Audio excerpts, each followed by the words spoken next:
So this is inheritance tax and pension fund death benefits. Inheritance tax generally isn't a problem in relation to pension funds. The value of the pension fund is not included in the member's estate on death.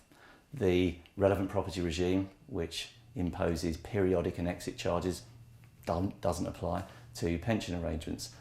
Two particular occasions that are worth remembering, though, where an inheritance tax possibility may arise is on input.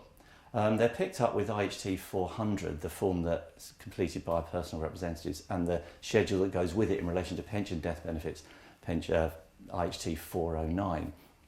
And this asks the question, was a payment made into a pension fund or a transfer made within 2 years of death? What's being sought to be established here is that if a member made a contribution, let's look at contributions first, made a contribution to a pension scheme that was outside of the normal pattern of contributions judged over a 2-year period. So, a typical one-off contribution, picking up unused relief, for example. If that was made within 2 years, then there's a presumption that it was made with intention to move the money outside of the estate for inheritance tax rather than to provide for pension. So the important way around this, of course, is if the individual, when making the contribution, wasn't in ill health, was in good health, the only way you're going to get caught under that provision, and by being caught, the payment in would be treated as a transfer for inheritance tax, obviously made within 7 years of death because it's within 2 years of death.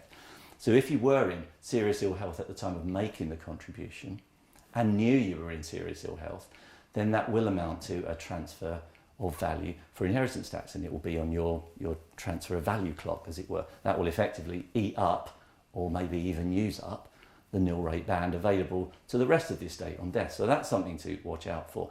Some have counselled that if you're making a big contribution, it might be as well to get some form of confirmation from the doctor that you're in, as far as they know, in good health, and have that on file. The more worrying position, I think, is in relation to transfers, because there's a fair bit of transfer action that goes on in relation to pension funds, sometimes for consolidation, sometimes for other reasons. But what we see almost in every case is that the pension fund that's being transferred from is already outside of the individual's estate. It's subject to discretionary disposal by scheme administrators. It's not included in their estate. So they make a transfer to another pension fund, which is also going to be outside, to another pension scheme, which is also going to be outside of their estate.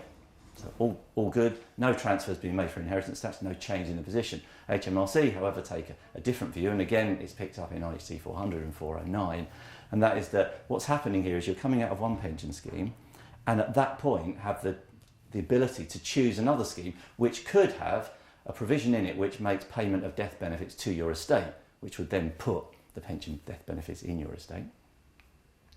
Or you could make a transfer to a pension scheme where there is you have the ability as the member to actually determine where the death benefits go and compel where the death benefits go. It's not left to the scheme administrator's decision. Now, very few people would choose a scheme like that, but the fact that you could means that the revenue's view is that by not choosing such a scheme, you have given up a valuable right, and that amounts to a transfer of value if you die within 2 years of making that transfer and were in ill health at the time of making the transfer and knew you were in ill health when making the transfer. So that's something to carefully bear in mind in relation to transfers from one pension scheme to another. It may not give rise to any actual liability. We had a case recently where somebody made the transfer, they were in ill health, knew they were in ill health, died within 2 years.